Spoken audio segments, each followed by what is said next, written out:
The bridge is back. She's alive? I brought her back to Port Charles. Jason promised me he wasn't going to say anything. If you find out something about one of my kids, you have to tell me.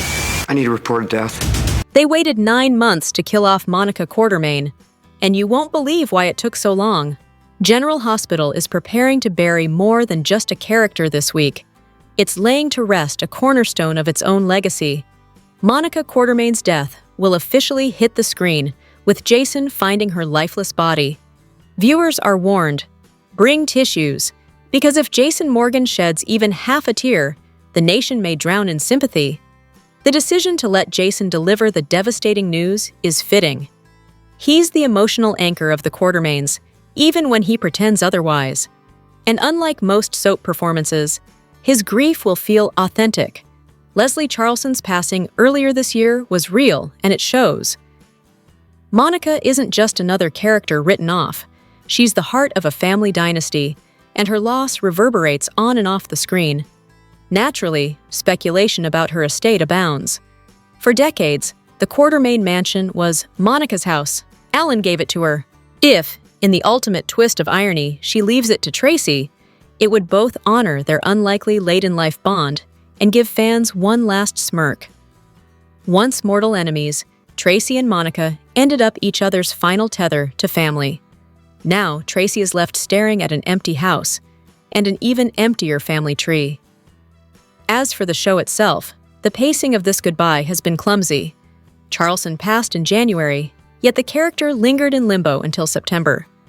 Was the delay intended to soften the blow, or was it simply the byproduct of soap's infamous Bibles, 6-month arcs filmed weeks in advance that make timely pivots nearly impossible? Likely both.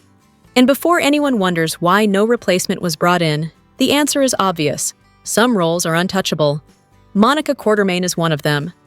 Meanwhile, the surrounding storylines stumble on. Carly will soon run to Jason with another round of daughter drama. Jason, in his eternal role as Carly's family savior, will once again face the hypocrisy of keeping secrets he would never forgive others for.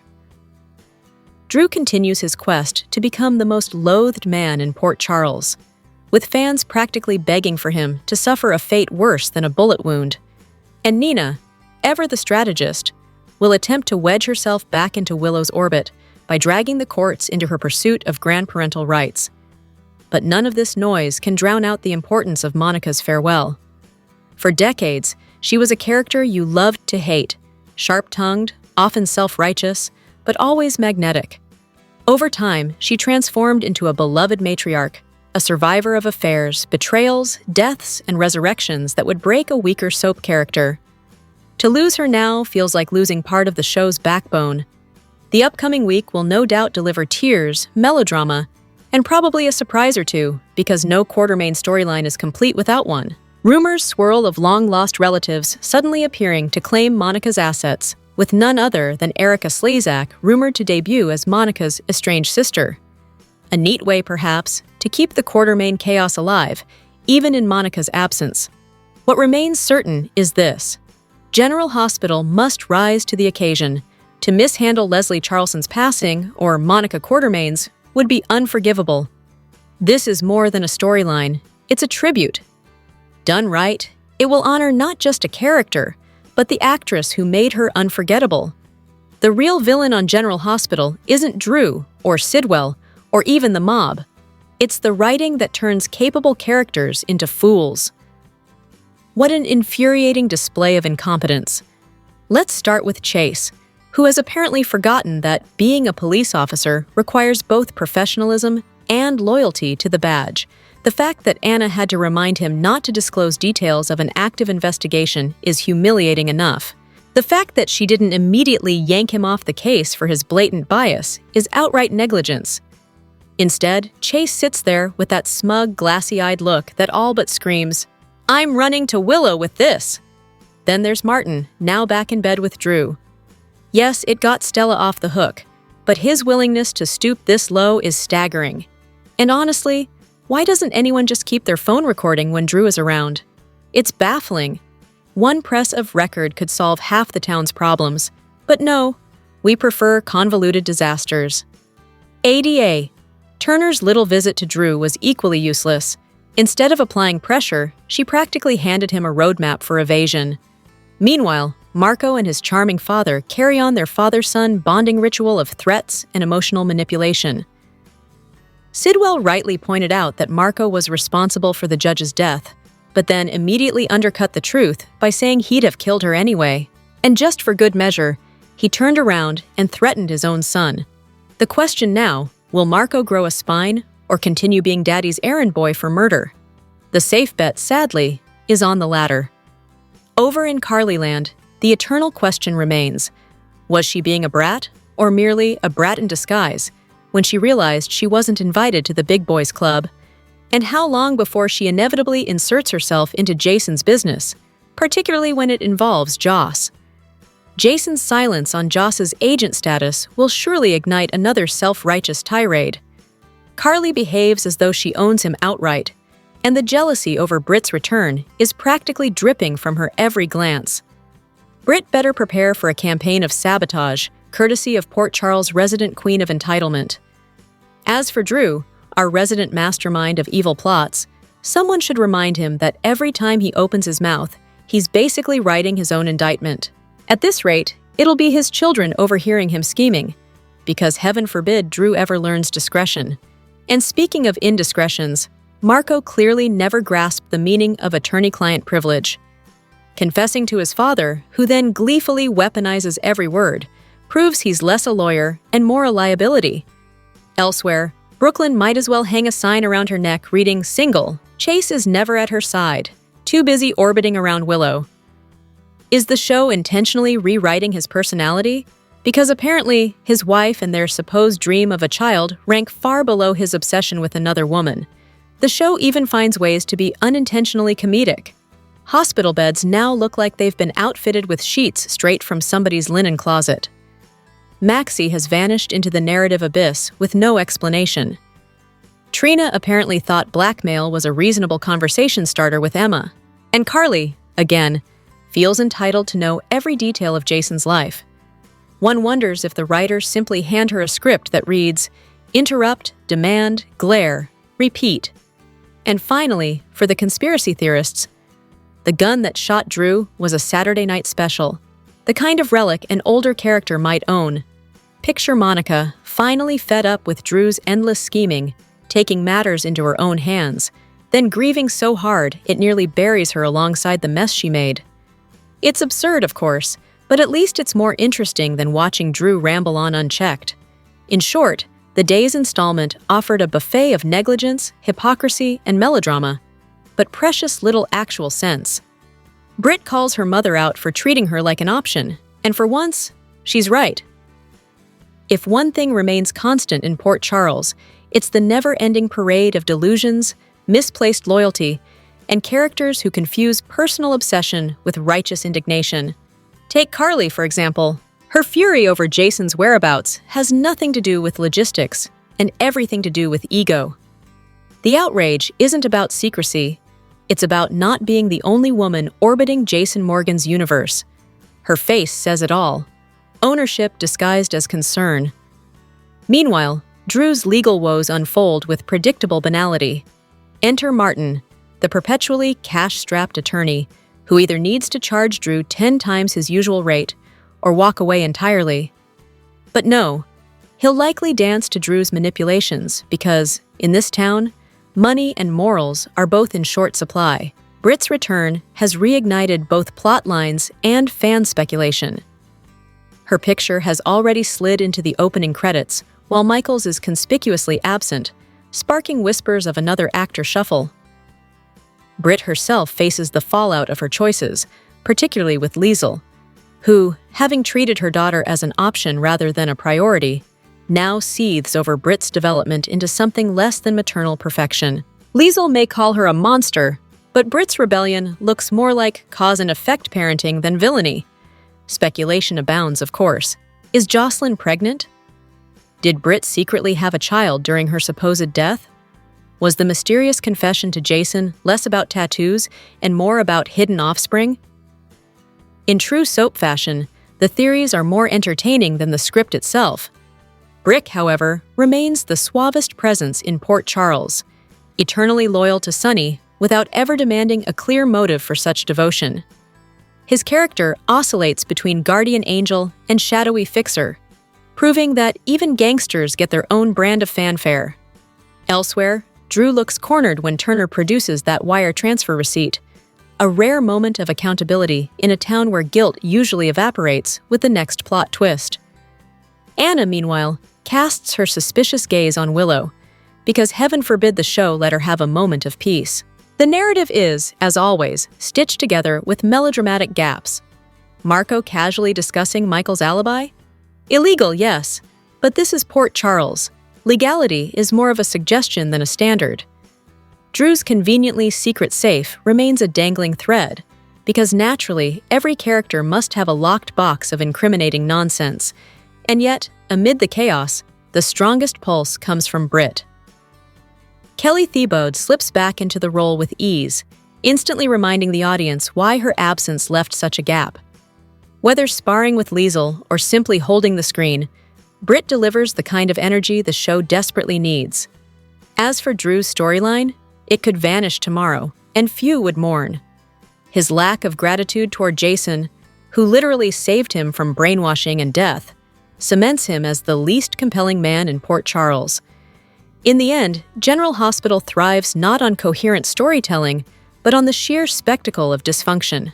Carly clings, Britt battles, Drew drags, and Sonny's empire is guarded by the ever-faithful Brick. It's messy, maddening, and somehow still addictive. They call General Hospital family-friendly, but when your storyline is built on drug addiction, mob wars, and shooting sprees, who exactly is the family they're talking about? If chaos were a writing style, General Hospital would be the undisputed master.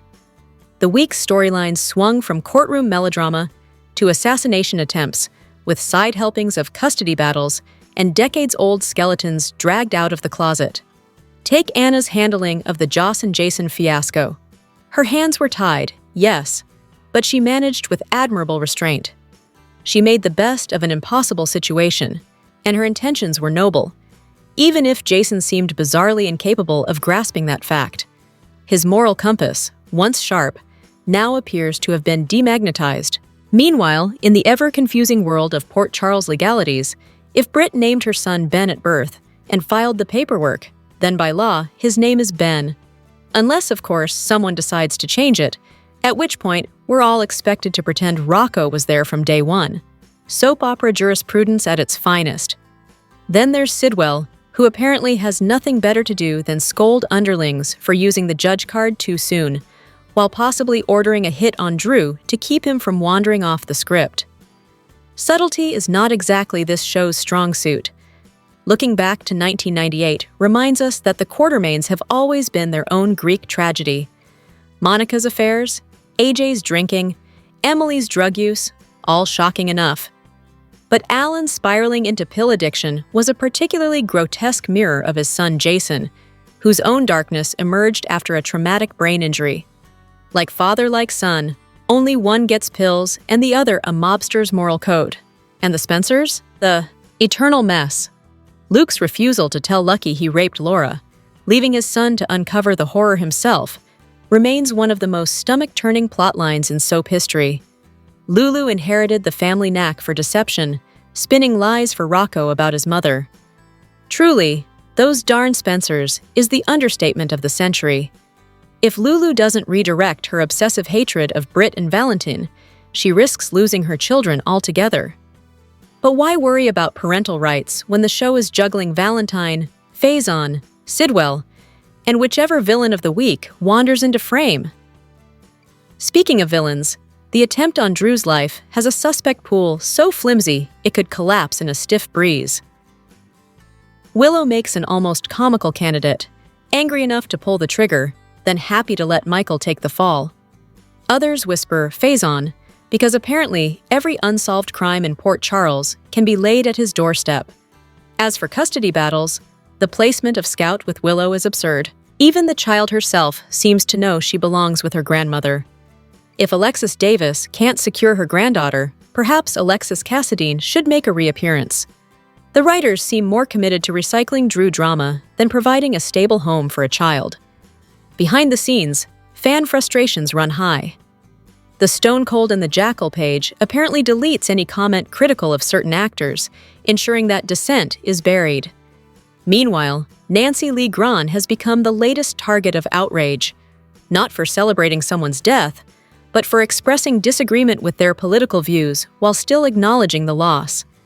The idea that she should be fired over such a statement is laughable, and yet, in a final twist of irony, GH executives claim they've fired actors for expressing personal views because it goes against the show's family-friendly values.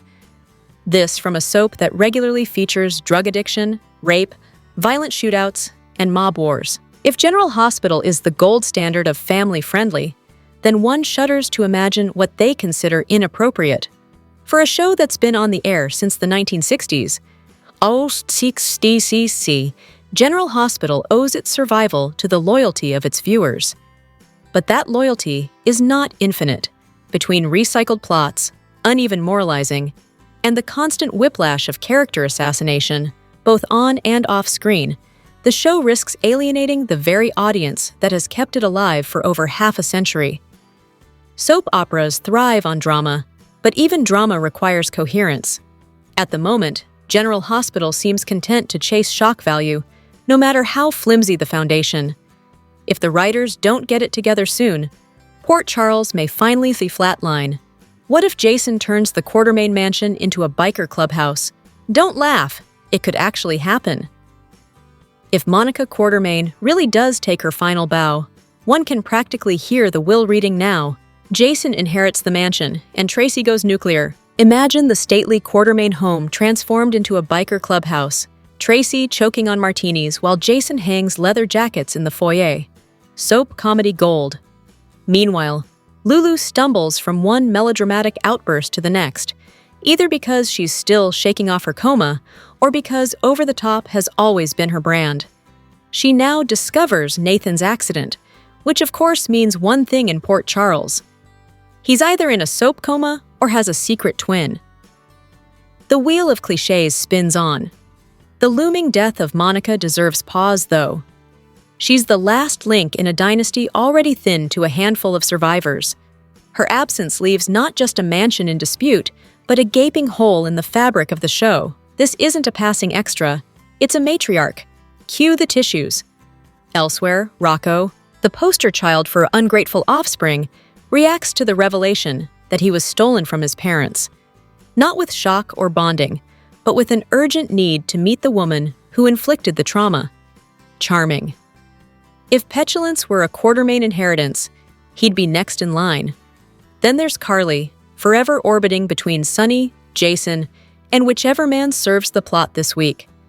Portia and Curtis toy with reconciliation, while Drew barrels through life as if the word restraint never entered his vocabulary. Writers, meanwhile, toss Trina's hard-won intelligence into the shredder by having her disclose blackmail plots to the wrong people. The supporting cast runs the gamut. Anna and Portia drowning Port Charles in tears every time they open their mouths. Jocelyn proving insubordination is her signature move, and Molly wandering cluelessly through everyone else's storylines like a doormat who doesn't even realize she's being stepped on. Even character dynamics are fraying. Britt's former complexity has been flattened into bratty tantrums. Sonny, once again, commands his empire with confidence, while Anna inexplicably plays the perpetually weepy commissioner. Carly, love her or loathe her, at least has the decency to face accusations without dissolving into tears. And yet, somehow, Port Charles always delivers. The new Michael smolders convincingly, villains get more sympathy than the so-called heroes, and there's always the promise of another absurd Quartermaine showdown. Whether it's Jason versus Tracy in a battle for the mansion, or Lulu sanctimoniously rewriting history, life in Port Charles remains the perfect cocktail of chaos, nostalgia, and soap opera nonsense.